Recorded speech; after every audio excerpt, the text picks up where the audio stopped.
Student, इससे पहले वाले वीडियो में हम पढ़ चुके थे कौन सा हिंदी ग्रामर, कौन सा अपने टॉपिक चल रहा था, समास। समास में मैंने आपको बता दिया था अवयवी भाव समास। आज हम पढ़ेंगे तत्पुरुष समास। ठीक है, क्या पढ़ेंगे? तत्पुरुष समास। वैसे तो तत्पुरुष समास में कितने भेद होते हैं? 8 प्रकार का होता है। ठीक है, ये कितने भेद होते हैं? 8 प्रकार का होता है। किंतु जब अपन विग्रह करते हैं तो कर्ता और संबोधन जो दो पदों है वो क्या हो जाते हैं? लुप्त हो जाते हैं, मतलब गायब हो जाते हैं। क्या हो जाते हैं? गायब हो जाते हैं। और इसमें क्या, विभक्तियों के अनुसार, इसलिए जो विभक्तियाँ होती है, विभक्ति मतलब बेटा संस्कृत में आप पढ़ते होंगे प्रथमा, द्वितीय, तृतीय, चतुर्थी, पंचमी, षष्ठी, सप्तमी और संबोधन लास्ट में आता है।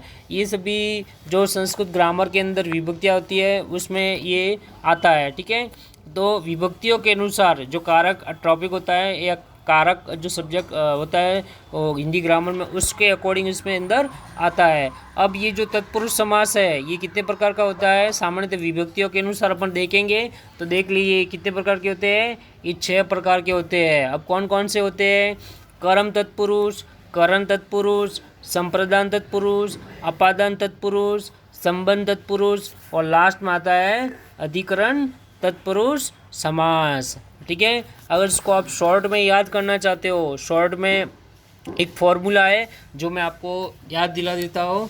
ठीक है, जैसे अपने को कर्ता से स्टार्ट करता है, लेकिन कर्ता को यहाँ पे अपने को काउंट नहीं करना है, तो ऐसे बोलेंगे कर्ता ने कर्म को करण से, संप्रदान के लिए, अपादान से अलग होने के अर्थ में, और संबंध का, के, की और अधिकरण में पर। ये इसका एक शॉर्ट फॉर्मूला है जिसमें आपको कर्ता को ऐड नहीं करता है। अब देखिए, मान लीजिए कर्म ने कर्म को, तो ये क्या हो गया? कर्म तत्पुरुष समास हो गया। इसी तरह क्या हो जाएगा?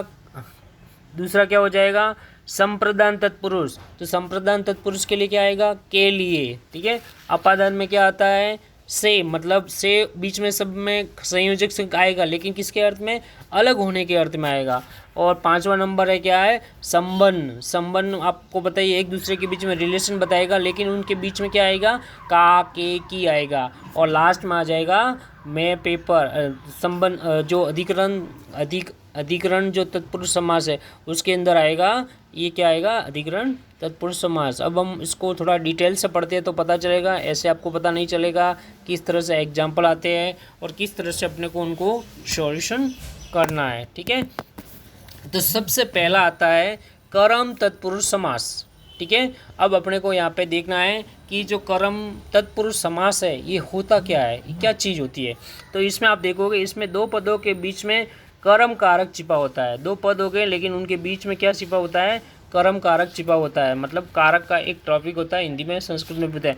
कर्म कारक का चिन्ह को लोप होता है, यानी कि कोई भी शब्द होगा इसके बीच में जब संयोजक उस समास को तोड़ेंगे, विग्रह करेंगे, तो क्या क्या बीच में को आएगा।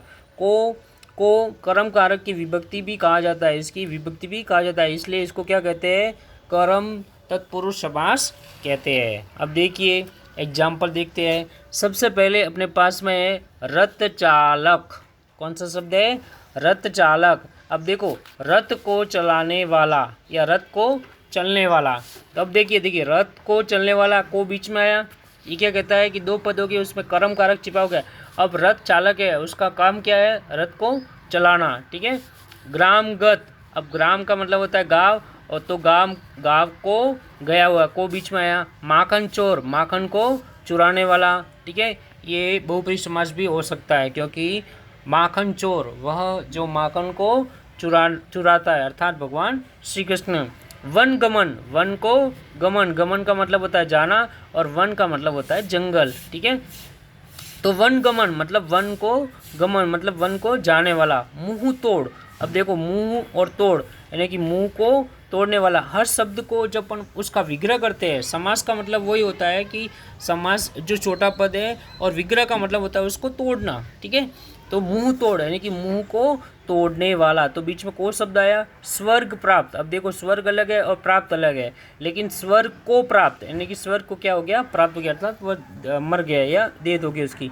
देशगत, देश को गया हुआ है, यानी कि देशगत है लेकिन वो देश को गया हुआ है। जनप्रिय, जनप्रिय, जन का मतलब होता है लोग और जन को प्रिय यानी कि लोगों को जो प्रिय लगता है उसको बोलते हैं जनप्रिय। मरणासन, मरणासन यानी कि मरण को आसन यानी कि बिल्कुल मरने की स्थिति में हो उसको बोलते हैं मरणासन बोलते हैं। ठीक है, आगे वाला जो करण तत्पुरुष समास है वो नेक्स्ट वीडियो में अपन देखेंगे। Thank you.